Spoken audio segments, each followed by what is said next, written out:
How's everybody? Great. Well, it was a fun game for the players, very competitive game, and like to see guys compete and have fun in a game like this. And certainly, I felt like, especially the way it ended, it ended up that way. My assessment of the spring is, I don't think we're an elite team right now. I think we're kind of an adequate team. But I don't mean that in a negative way, because I think we've come out of spring a lot of years where we don't have an elite team. It's how the team responds through the summer, through fall camp, because we're going to play an elite team in the first game. And what kind of commitment each guy makes to being an elite player, to affect himself in a positive way, to affect his unit in a positive way. It's going to determine how we all affect our team in a positive way, which ultimately will lead to what kind of team we really have. So I think there was a lot of situations in this game today that are great teaching situations. We get the ball 1st and 2 at the 1 yard, 1st and 1 at the 1, get a unforced error with a penalty that puts us on the 7. We throw the ball and throw an interception and don't score. At the end of the game, the white team had the game won. Get a targeting foul, which was not necessary. And so the other team gets another chance, take advantage of it, kick a field goal, and win the game. So there's a lot of lessons to be learned from a game management standpoint. It's one of the reasons I like to have games like this where it's very competitive between the players. The good guys are playing against the good guys. The twos are playing against the twos. I think that a lot of the young players did a good job today. And I think they'll gain a lot from the experience that they had, whether it was Tua at quarterback, Jerry Jeudy at wide receiver, Dylan Moses, Najee Harris, whoever it might have been. I think it was good that we made some big plays on offense. I think it's of some concern when you're playing against yourself that at times people were in position to make plays on the ball and didn't make them.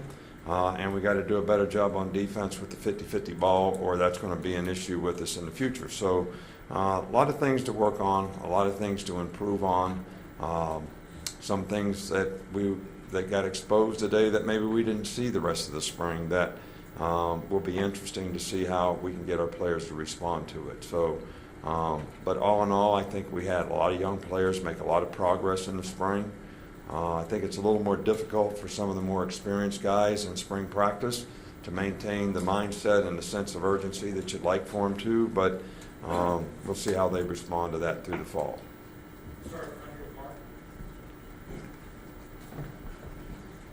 Yeah, you mentioned Jerry Jeudy, but what type of spring did he have, and then how far has he come as a player since he first got to campus?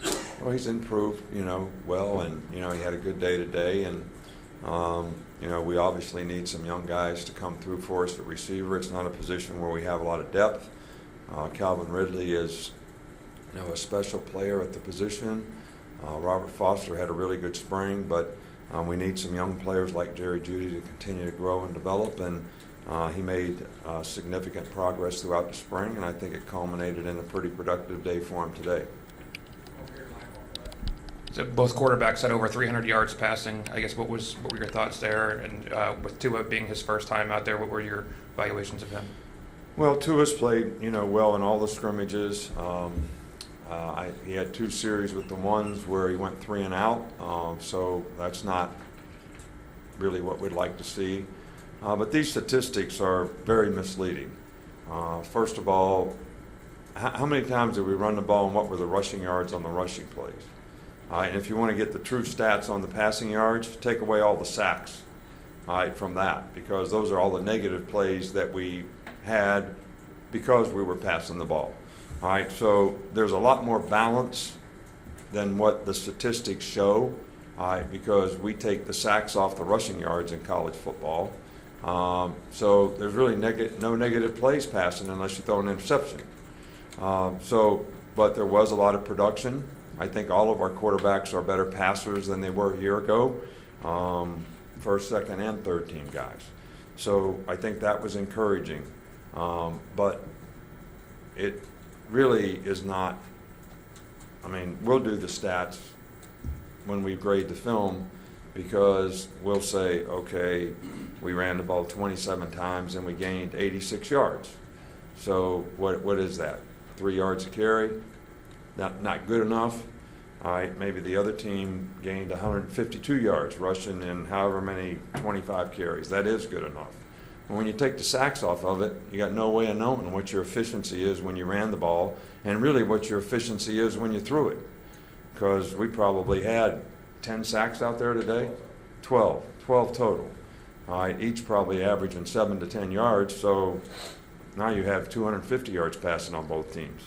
So it's a little bit misleading when you just look at that part of it, but as I said before, it was good that we threw the ball with a little more efficiency, and we made some explosive plays in the passing game, which I think is very, very important to being successful on offense.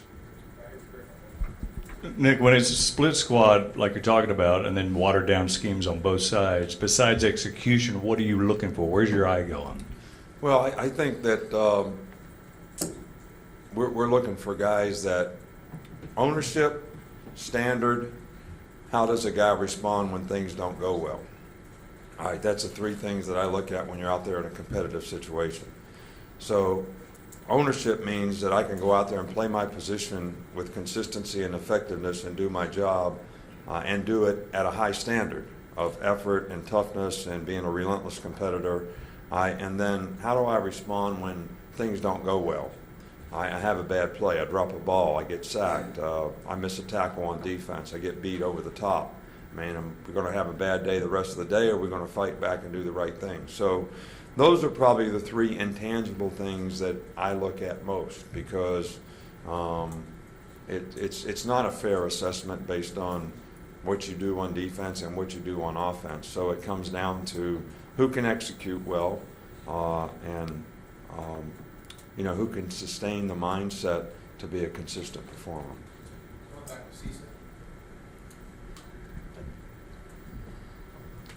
Coach, do you come out of the spring with 5 or 6 guys who you say this is going to be in some combination our offensive line, or is it still further away than that? Well, look, competition is healthy for your team. And I know it's really significant to all you all's job that you know who the first team is and who the second team is, but it really isn't significant to my job at all. What's significant to my job is to have guys keep competing. Iron sharpens iron, so good guys competing against good guys, making each other better, so that we get more guys that can play winning football. That's what's important to me.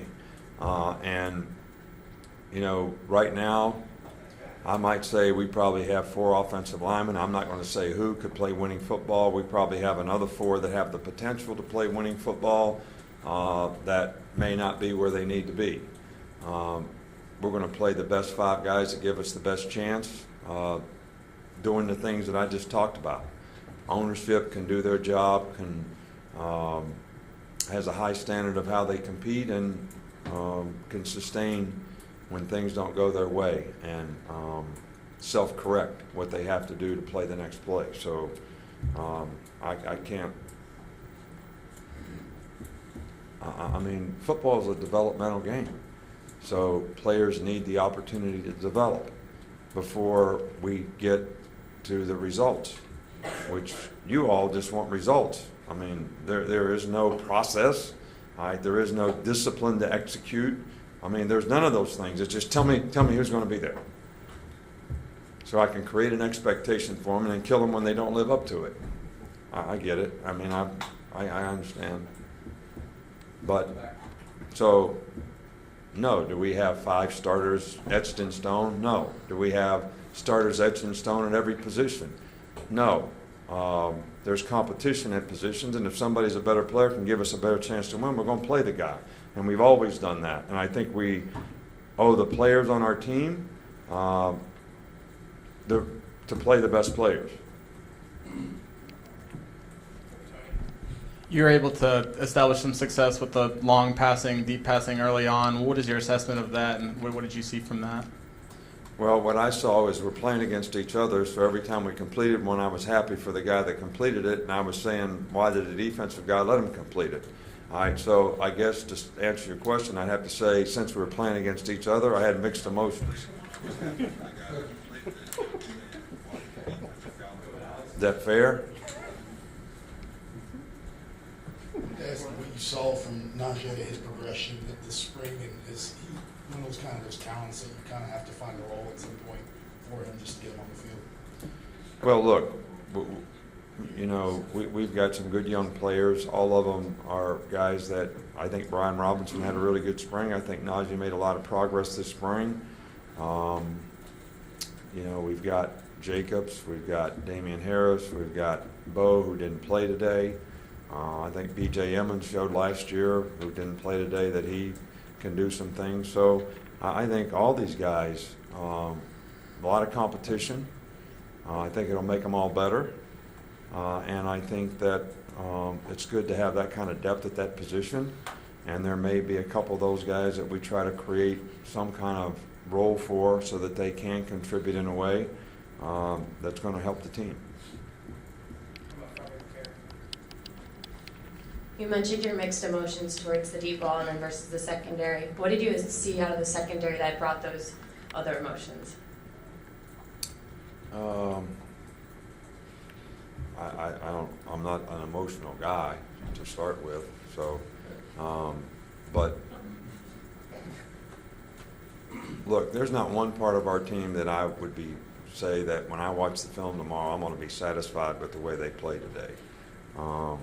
I'm sure there's things that we could do much better in the secondary.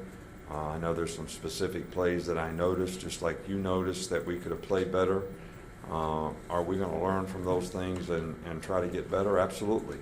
I think part of that, how do you self-correct, is what I'm talking about in terms of how do guys take the things that they got beat on and learn from them so that they have a better chance to be successful the next time they play. And that's what I would expect from the guys in the secondary who had bad plays. And there were also some good plays with some interceptions and other things that hopefully we can build on.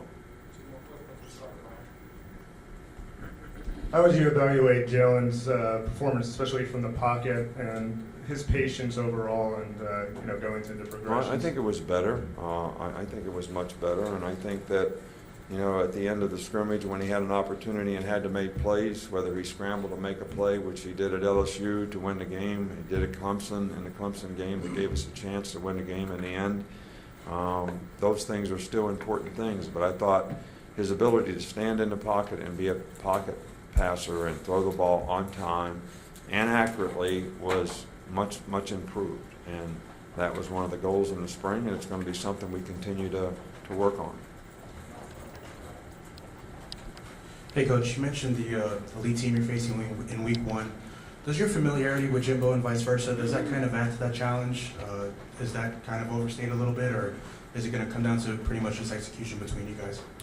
Well, I think that Jimbo's an outstanding coach. He's done a fabulous job. He did a great job for us. I mean, he was one of the best offensive coordinators that I've ever had, college or pro. Very creative, very good teacher, does a great job with the quarterbacks. They have talented players, and they've played at a high level on a pretty consistent basis, and I'm sure his leadership contributes to that quite a bit. But we've also evolved through the years, in terms of some of the things that they do, some of the things that we do, the way football has changed. Especially on offense with the RPOs and some of the things that people do differently now. So philosophically, is there some similarities? Probably. But that's true with a lot of the coaches that have programs that we compete against. So you're not really playing against the coach. It's going to be a game about the players and how the players play and execute against one another. And they've got a lot of good players, and we've got some good players, so it should be a really good game. All right, thank you.